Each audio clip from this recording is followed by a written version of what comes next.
Welcome to the Short Term Show, the show about short-term rentals and long-term wealth, with real property owners hosting real properties who are crushing it in the vacation and short-term rental space.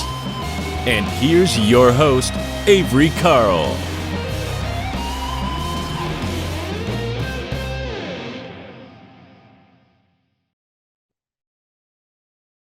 This episode of the Short Term Show is brought to you by the Short Term Shop.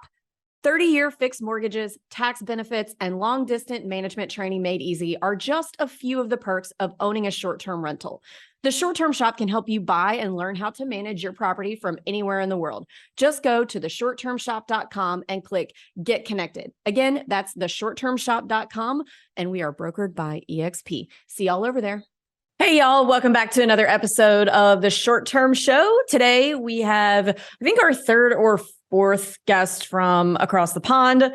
We have Leo Walton with Super Hog. So a lot of you may be familiar with Super Hog already. It might be new to some of you. So we're going to learn all about exactly what Super Hog does today. And hi, Leo. How's it going?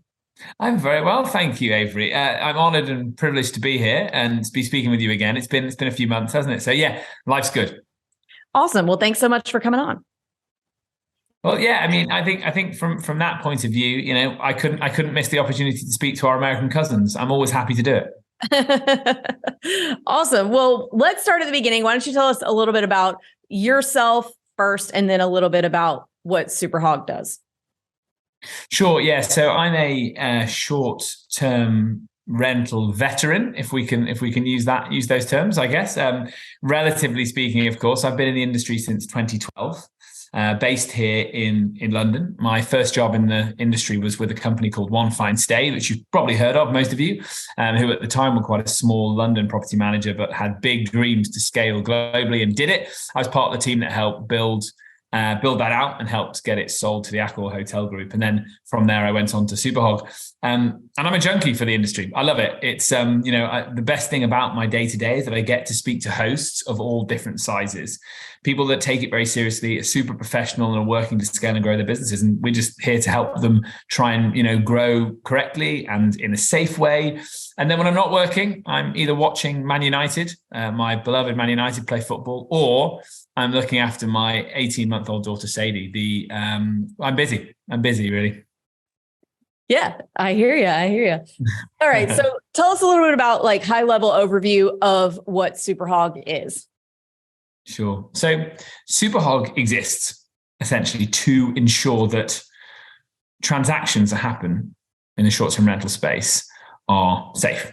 So we help mitigate the risks of letting someone into a property who you've never met before, who, bookings happen thick and fast on all the different OTAs and on your direct booking website. So as a host, you never meet your guest normally, or if you meet them when you're giving them some keys at the door, and by then it's kind of too late. And as a guest, you don't meet the host. So it's all about making people feel safe and creating trust between those two groups. How do we do that? Well, we provide guest screening technology to hosts. That can include ID and selfie cross-referencing. We also do payment remittance. So you can collect a damage waiver with Superhot. We'll remit it to you as a host. A damage deposit, which we can hold for you and only return to your guests once they tell you they haven't caused any damage. And then we also have a Superhot $5 million guarantee against serious damage that can happen in the property. And our ethos is very much, by doing nothing about the potential risk to your property, you're essentially accepting that it's going to happen one way or another. So you have to have a risk management strategy, and that should be certainly to screen your guests, because getting ahead of problems and trying to mitigate them and reduce them in the first place is the most sensible way to do business. Spend a penny up front to save yourself a pound later. Yep, getting upstream of the problems. So let's talk about the guest screening really quick, because I feel like that's a little bit of a topic where a guest could be like, what? You need me to do what? Why are you being weird? Because, it's in the age of the quote Airbnb bust, where every little thing that goes wrong in an Airbnb goes viral. I feel like guests are going to be like, why are you making me take a selfie? So just can you kind of explain the guest screening process and what happens and what it looks like on the guest's end?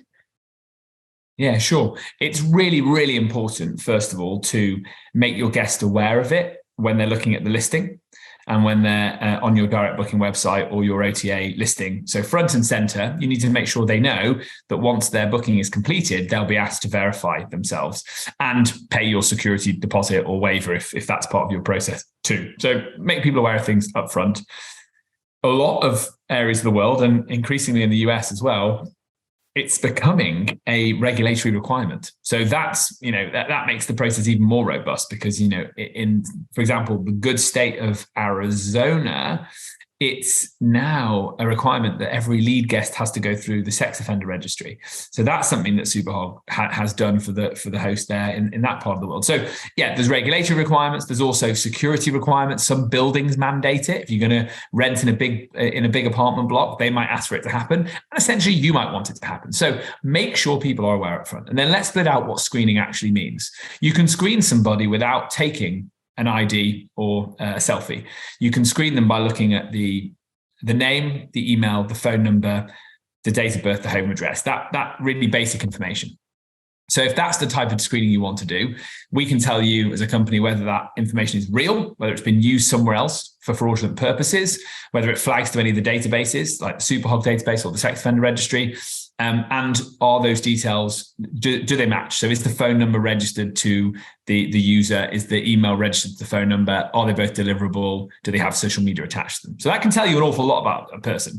And we think that's so robust that we'll still provide our $5 million guarantee if someone goes through that. So even if you're taking bookings on a platform like Airbnb, an OTA, where they do selfie and ID screening, they won't do that level of a check. So that's a really good approach to take when you're taking bookings on Airbnb, is just have a background screen done because they've already gone through a selfie, and then you're not asking a guest to repeat a step. But again, you can learn a lot about a person from that. And then when you are taking an ID and a selfie, you have to make sure you're using a system like ours that's as slick and as seamless as possible. So you're not sort of sending them emails back and forth and asking them to send pictures, which won't tell you anything anyway, because you can't do any biometric facial recognition cross-referencing with that. So again, in our system, they'd screen the background, but also then you can add ID and selfie onto that, which is very quick, couple of screens.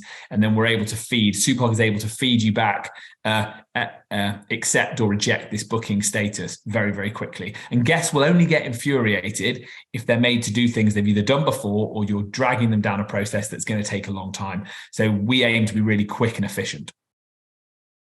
Okay. Well, that's cool because that solves every problem that was potentially in my brain about guests being annoyed with having to be verified. So it's all the information that's already coming through the OTA. You're just verifying it.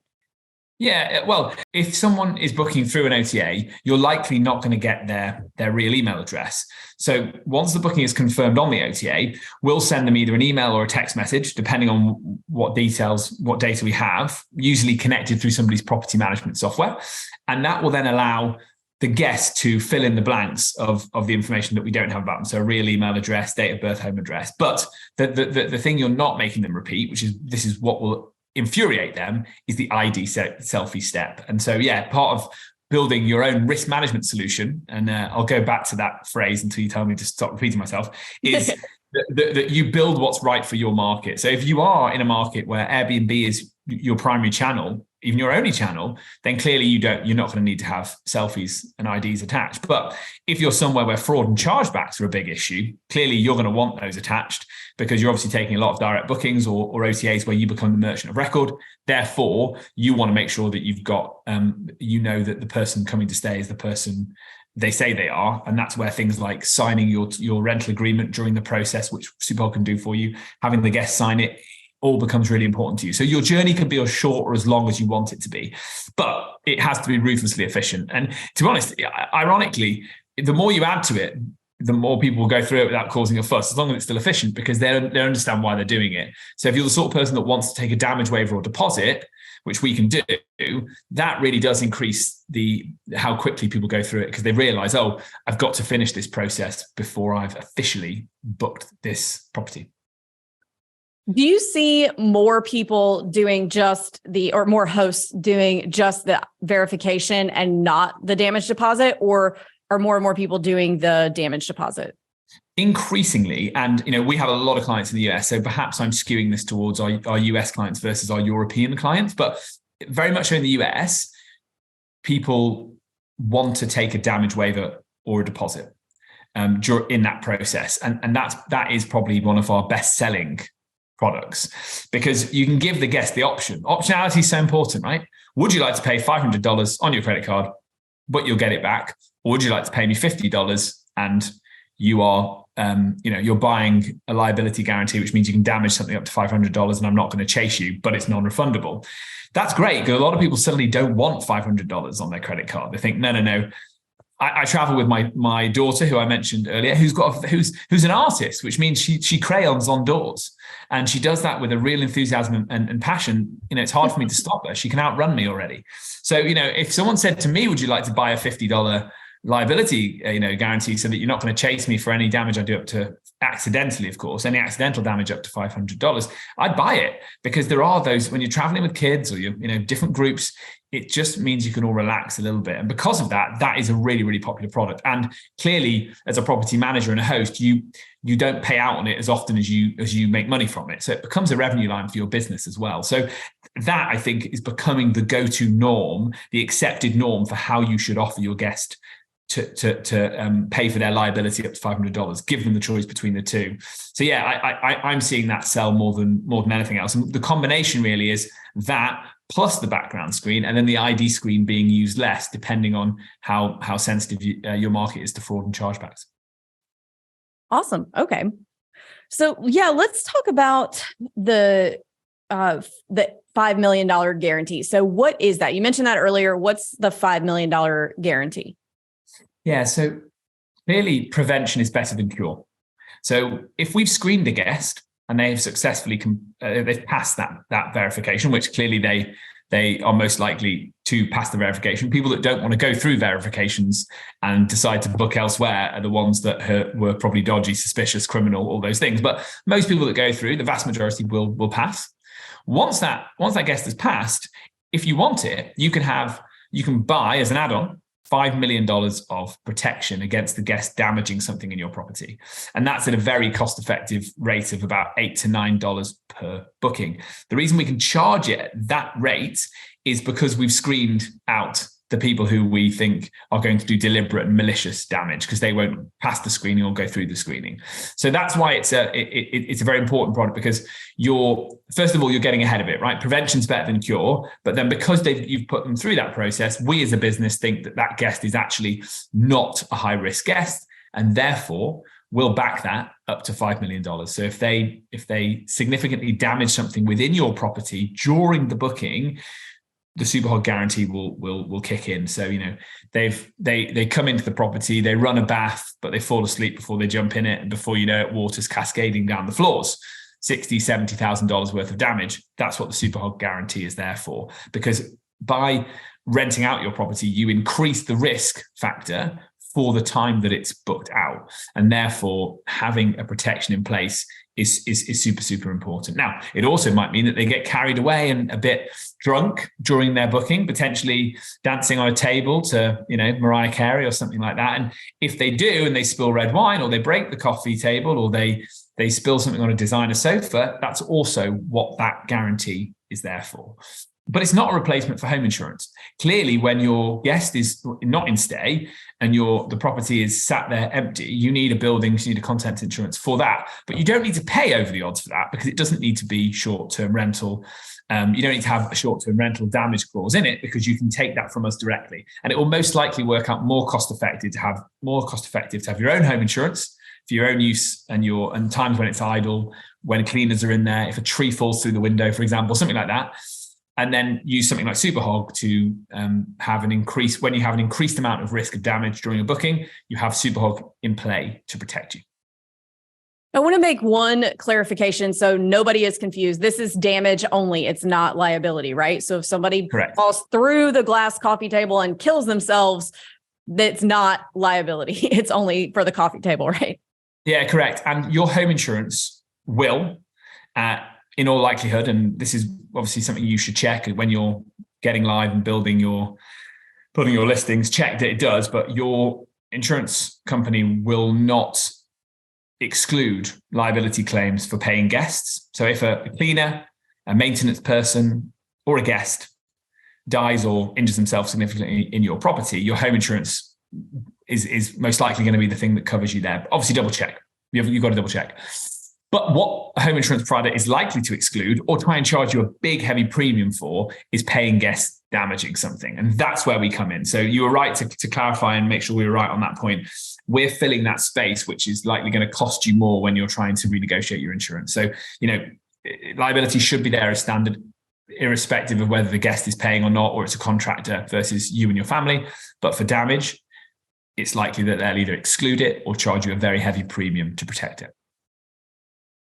Okay. Yeah, that makes a lot of sense. Hey guys, hope you are enjoying this week's episode of the Short Term Show.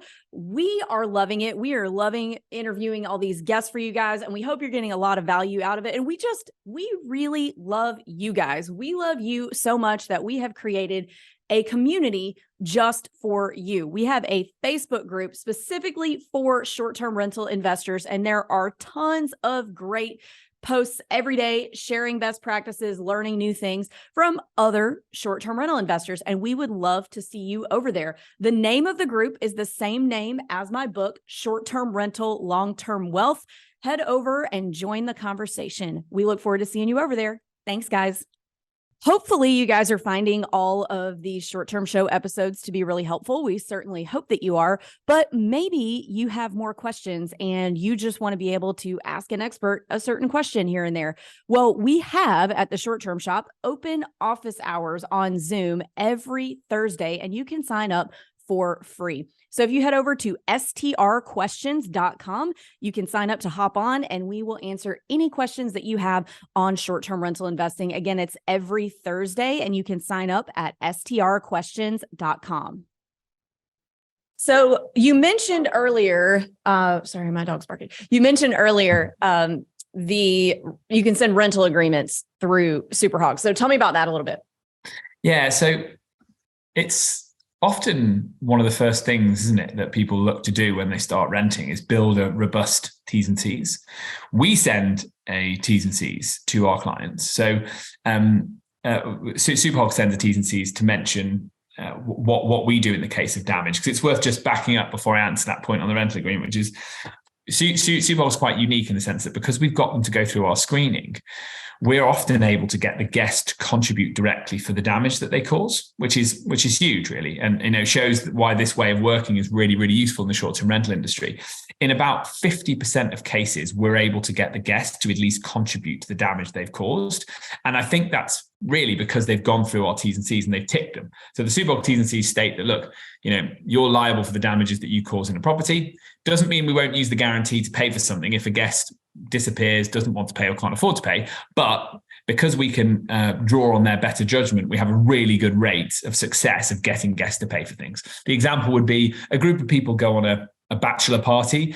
They're all good people, but they get a bit carried away and break something that's worth a couple of grand. If there's 10 people in a property, it's only $200 and so each. They are likely to contribute and pay for it if they think that the lead guest who's gone through the Superhot screening is likely to be banned from using other properties around the world. So that's a really good thing to say. That's another reason why we can offer the price we offer, is that we're really good at getting guests to contribute to damages that they cause as well. So let's go back a step. So your rental agreement. So on that same point, if you can get a guest to go through your rental agreement, my advice is always, and Avery, these are probably things that you talk about as well, so I'm sure you'll have a view, but put things like your cancellation policy right at the top of that rental agreement. Put your terms of service, so how quickly you'll respond to an email, what the policy is if there's a lockout and you need to come and help them.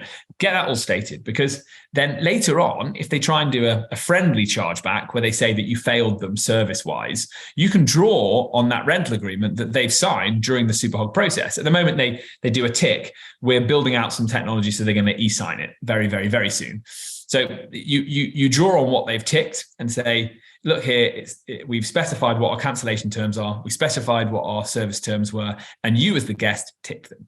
So the value in doing it is huge, and it only takes you to send us the PDF and we'll upload it into the system. But the benefit's massive, because if the guest scans those, they'll realize they're staying with a professional company, and on the other side, it can really protect you and save you in the case of credit card fraud or disputes about what services. But also it does something even more important, I think, which it puts your brand front and center in the experience. And we're always looking for ways to do that, because it can't just be that every time a guest comes to stay, they think they're staying with insert OTA's name. It has to be that they know that there's a property manager or a host, professional host at the back of this booking.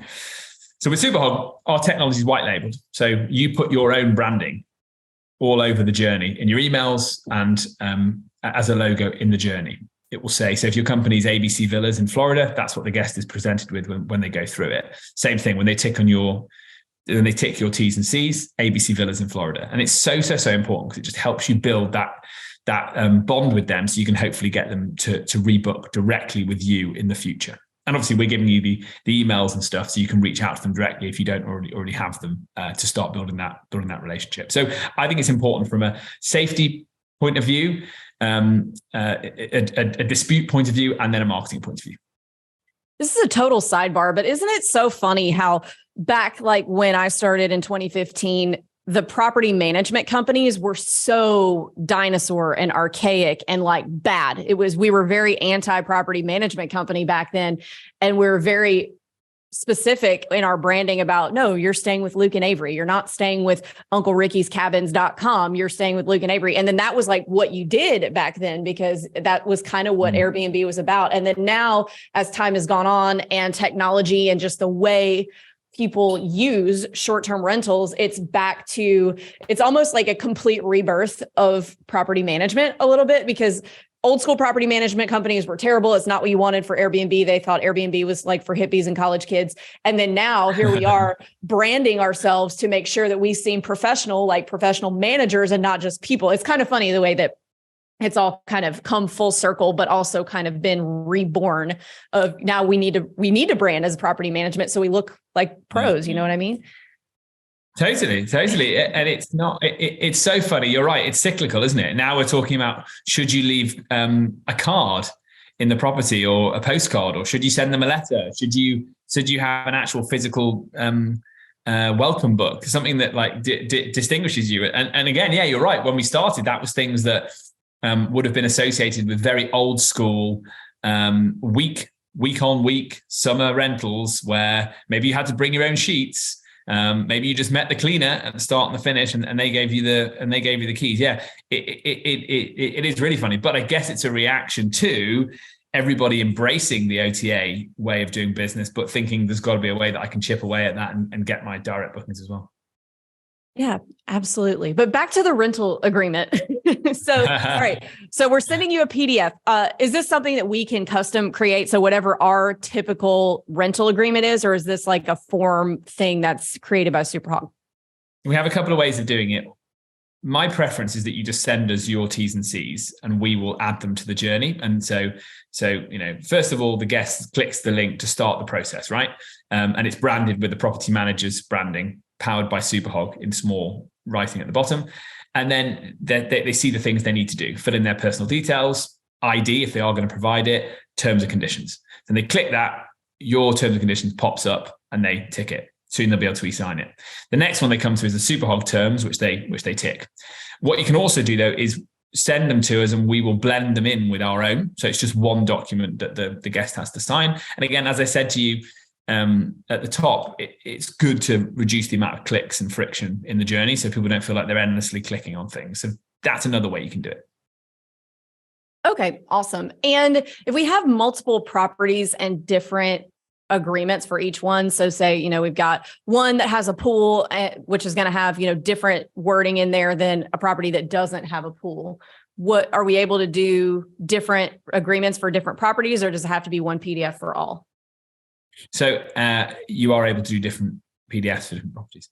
Oh, awesome. That's great, because I know a lot of hosts own things that are, one at the beach, one at a lake, one in the mountains. So they have different things that might need to be in there. Fire pit, no fire pit, things like that. So it's really cool that you can kind of customize it. Yeah. So we've been building Superhot, sort of, I guess, in the background since 2019, launched it in February 2020. And what I've learned, many things I've learned along the way, but one of them has been that people will want wherever possible, everything to be customizable, because you might work in one way in one property. Maybe one property takes all its bookings on Airbnb, one they take them all on Vrbo. So you might need a different set of, maybe you need a different deposit amounts, a different waiver amount. You just got to have that customization done, because everybody's got a different way of working. Awesome. And this might be like a wildly wrong question to ask. Are you guys getting into, so right now we're very like host heavy, host damage insurance. Are you guys thinking about getting into the trip insurance space for the guests so that when they cancel or choose, or, for whatever reason, then the host is also protected? Or is that something that's not really on your radar at the moment? Yeah, it's a really interesting question. We're always looking at things we can develop to make the journey more guest friendly and also more useful for hosts. So nothing would be off the table. There's nothing in our immediate roadmap, but there are definitely ideas. We talked about trip insurance, less so, but other things around that, sort of rebooking, cancellation. Of course, if they're useful to a host and useful to a guest, they're definitely on our radar. Mm-hmm. The broader point is, which is why you asked the question, I think, and so you're right on it. You're right on the money, really. Is one thing I think we do that's really useful for our host is we help them homogenize the check-in experience, the digital check-in experience that their guest goes through, irrespective of where that booking comes from. So it's a direct booking. It's come from Instagram. It's come from one of the OTAs. It's come from a phone call out the blue. It's come from an old friend. You send them on that journey and they see the screens you want them to see. And that's, I think, what people love about it. Because people say, do people chop and change based on OTA? And I'm like, they probably should more than they do, but they don't, because if they like the fact that it doesn't matter where that booking came from, they're able for them to see that. So we're open to adding anything to our journey that helps that process, that you're not at the mercy of the T's and C's of the OTA exclusively. Yeah, nobody likes to be at the mercy of other people or things in general, right? We want to be in control of our own destiny. So you guys are helping us do that. So that's pretty cool. Yeah, completely. That's definitely the vision. All right. So before we get to the last 3 questions of the show, is there anything that we haven't hit on about Super Hog that you want our listeners to know? Well, you're testing me now, aren't you? Avery, someone from marketing is going to knock on my door later, aren't they? And say, why didn't you mention this? No, I think we've hit off the main things, which are, just to go back over them, it's sort of background screening essential. I think whether I would say this, the product's very modular. That's probably one thing I haven't modularized. I probably haven't emphasized that enough. So what works for you in your market? You might just need our screening. You might want our screening and ID, or you might want our damage waiver deposit and $5 million guarantee. You can chop into all those things. The only 2 things you need to have together to work are background screening. That doesn't include ID. Background screening has to be in place for the $5 million guarantee. But again, the market's different. It really does vary. So, you're never going to use a sledgehammer to crack a nut. So you just have to use whatever products that we sell that are appropriate in your particular destination. Awesome. What a cool product you guys have built. Thank you. Thanks. We try. Okay, Leo. So last 3 questions of the show. We ask these to everyone that comes on. First one is, what advice would you give 20-year-old Leo? The 20-year-old Leo specifically, I suppose I'll probably say the things that most people say when they get to my age, which is that I guess just always be learning in whatever you're doing. It's not necessarily about what you're earning when you're 20. It's about what you're learning. Don't take university too seriously, because it's not actually where you learn to do the things that will stand you well in your business life, and enjoy having a full head of hair while you've got it.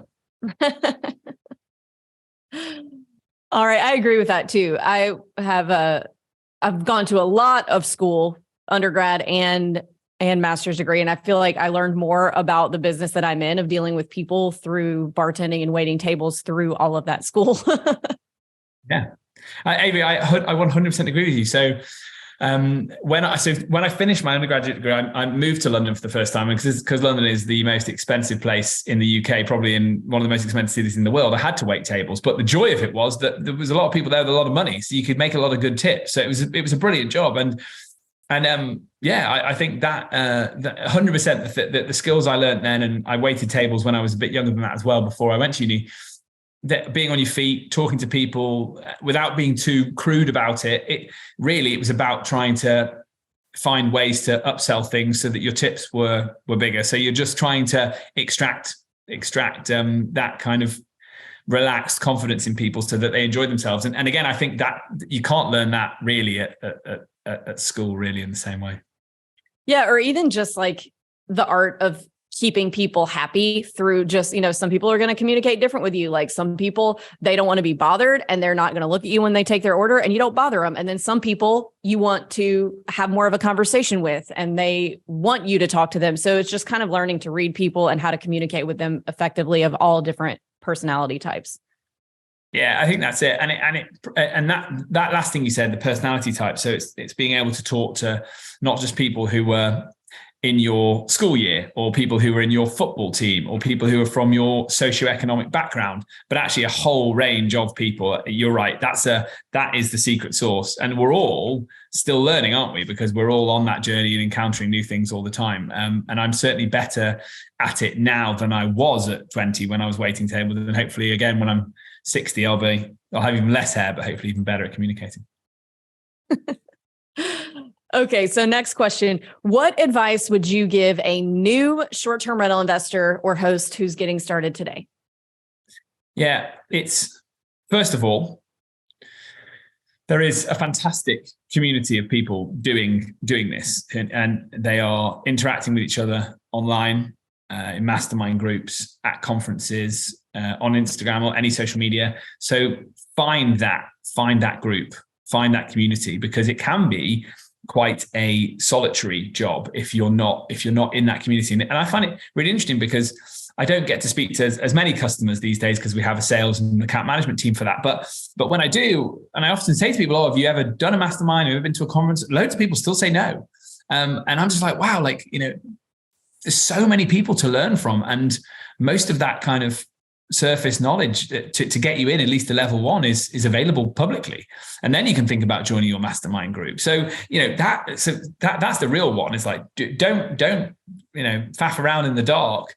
Come into the light and speak to all these different people doing it, because you're going to learn a lot, and that's going to accelerate your business hugely, really. And then from day one, be obsessed. I would say obsessed with thinking about who your guest is, because you don't have a business if you're just renting out properties and putting them on different OTAs without thinking about who you're curating it for, who you're preparing it for, what your amazing type of guest could be. And the property guys I speak to who are really laser focused on who their guests are, really who their guest is, really take themselves on this journey of, okay, maybe I'm next to an NFL stadium, so I'm going to make a connection with the team, or maybe I'm next to an international school, or let's see if there's an exchange program, let's see if there's parents coming over who want accommodation. All of that is essentially what's going to build your business beyond just being a funnel for OTA bookings. Also, really great advice. And last question, a little bit more fun. What is your favorite book that's impacted your mindset? Wow, that is a really good question. I think I'm never any good at remembering who wrote the book. Someone's actually asked me this before. So someone you're going to have to Google this, Avery, or something, or put a note down the bottle or something. But it's called The Checklist Manifesto. All right, and that is by Atul Gawande. That's it. There you go. And I read it when I was at quite a formative point in my career. I always knew I wanted to be involved in starting something from the very beginning. So building things. I always knew that I wanted to do that. Even when I was very early stage at One Fine Stay, but even then I missed out on a lot of the really early stage stuff. So I knew I kind of had the bug to do that. And I read that book, and I'm not a very organized person, but it was all about that idea of building systems and building lists and ways of doing business to free you from being too much in the day-to-day of what you're doing, right? And I'm always really aware of that, because we've hired a lot of people and very, very quickly grown. So you have to, the way to lift yourself out of what, for me anyway, the way I've been able to lift myself out of the day to day and still be able to grow the business is to think about that systems and process that comes below you. And, you know, enthusiasm and willingness to get on a stage and talk and grow a business has never been the challenge for me. I've always been really up for doing stuff like that, but being organized has been the challenge. So I think for me, that's probably not the answer you'd expect me to give, but actually I think that explains why it was so formative for me, because I thought, okay, well, it's going to hamper our growth unless you have that kind of really laser focus on process and lists to make sure that, you know, the plane stays in the air while we're going on the mission. All right. That's a good one. Nobody has recommended that yet. So Leo, if any of our listeners want to learn more about Super Hog, follow you guys on social or sign up, where can they do that? Yeah. So we are on the Instagram. We're on Instagram as Know Your Guest by Superhog. You can find me on email, just leo@superhog.com, or on Instagram as superhog _Leo, or the website, superhog.com. Where did the name Super Hog come from, by the way? Yeah, good question. I really think we need to do a whole marketing campaign about this, because everyone's like, what does it mean? So we exist to ensure that super hosts and guests communicate with one another. So it's super host or guest. Oh, okay. Got it. That makes sense. Thank you for clarifying that for me. I've been wondering. Yeah, I need to just put that on a billboard somewhere, don't I? Just 6 months on a billboard to answer that question. Gotcha. All right. Well, Leo, thank you so much for coming on again, and we'll catch you next time. Thanks, Avery.